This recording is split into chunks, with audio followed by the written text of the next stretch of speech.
जय श्री गणेश दोस्तों, स्वागत है आपका हमारे YouTube चैनल भक्ति की शक्ति ज्ञान के साथ में। दोस्तों, आज की इस वीडियो में हम आपको बताएंगे कि भगवान श्री हरि विष्णु जी ने अपने विवाह में श्री गणेश जी को क्यों नहीं बुलाया। एक समय की बात है कि विष्णु भगवान का विवाह लक्ष्मी जी के साथ निश्चित हो गया। विवाह की तैयारियां होने लगी, सभी देवताओं को निमंत्रण भेजे गए, परंतु गणेश जी को निमंत्रण नहीं दिया गया। कारण जो भी रहा हो, अब भगवान विष्णु जी की बारात जाने का समय आ गया। सभी देवी देवता अपनी पत्नियों के साथ विवाह समारोह में आए। उन सब ने देखा कि गणेश जी कहीं दिखाई नहीं दे रहे हैं। तब वे आपस में चर्चा करने लगे कि क्या गणेश जी को नहीं न्योता दिया है या स्वयं गणेश जी ही नहीं आए हैं। सभी को इस बात पर आश्चर्य होने लगा। तभी सबने विचार किया कि विष्णु भगवान से ही इसका कारण पूछा जाए। विष्णु भगवान से पूछे जाने पर उन्होंने कहा कि हमने गणेश जी के पिता भोलेनाथ महादेव को न्योता भेजा है। यदि गणेश जी अपने पिता के साथ आना चाहते तो आ जाते, अलग से न्योता देने की कोई आवश्यकता भी नहीं थी। दूसरी बात यह है कि उनको 1.25 मन मूंग, 1.25 मन चावल, 1.25 मन घी और 1.25 मन लड्डू का भोजन दिन भर में चाहिए। यदि गणेश जी नहीं आएंगे तो कोई बात नहीं, दूसरे के घर जाकर इतना सारा खाना पीना अच्छा भी नहीं लगता। इतनी वार्ता कर ही रहे थे कि किसी एक ने सुझाव दिया, यदि गणेश जी आ भी जाएं तो उनको द्वारपाल बनाकर बैठा देंगे कि आप घर का ध्यान रखना। आप तो चूहे पर बैठकर धीरे धीरे चलोगे तो बारात से बहुत पीछे रह जाओगे। यह सुझाव भी सबको पसंद आ गया तो विष्णु भगवान ने अपनी सहमति दे दी। होना क्या था कि इतने में गणेश जी वहां आ पहुंचे और उन्हें समझा बुझाकर घर की रखवाली करने बैठा दिया।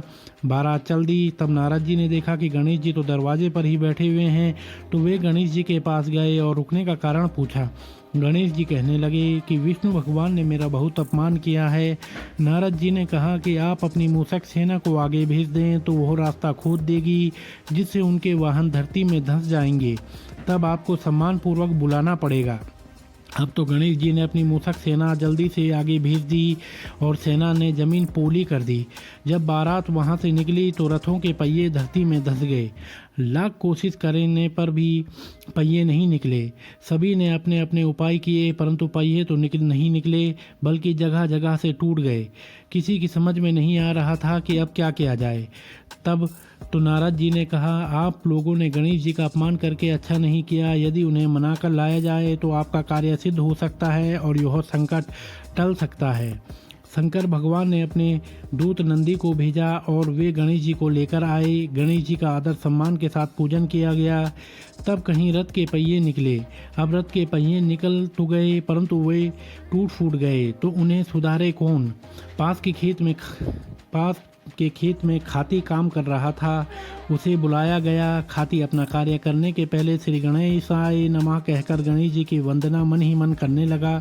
देखते ही देखते खाती ने सभी पहियों को ठीक कर दिया। तब खाती कहने लगा कि हे देवताओं, आपने सर्वप्रथम गणेश जी को नहीं मनाया होगा और न ही उनकी पूजन की होगी, इसलिए तो आपके यह संकट आया है। हम तो मूर्ख अज्ञानी हैं, फिर भी पहले गणेश जी को पूजते हैं, उनका ध्यान करते हैं। आप लोग तो देवतागण हैं, फिर भी आप गणेश जी को कैसे भूल गए। अब आप लोग भगवान श्री गणेश जी की जय बोलकर जाएं तो आपके सब काम बन जाएंगे और कोई संकट भी नहीं आएगा। ऐसा कहते हुए बारात वहां से चल दी और विष्णु भगवान का लक्ष्मी जी के साथ विवाह संपन्न करा के सभी सकुशल घर लौट आए। हे गणेश जी महाराज, आपने विष्णु भगवान को जैसो कारज सारियो ऐसो कारज सबको सिद्ध कर जो। बोलो गजानन भगवान की जय। तो दोस्तों, अगर आपको यह वीडियो पसंद आई हो तो आप हमारे चैनल को लाइक, कमेंट, शेयर, सब्सक्राइब अवश्य करें और बेल आइकन दबाना ना भूलें, जिससे हमारी आने वाली सभी वीडियोस की नोटिफिकेशंस आप तक समय से पहुंचती रहेंगी। तो आप सभी मित्रों का बहुत बहुत धन्यवाद।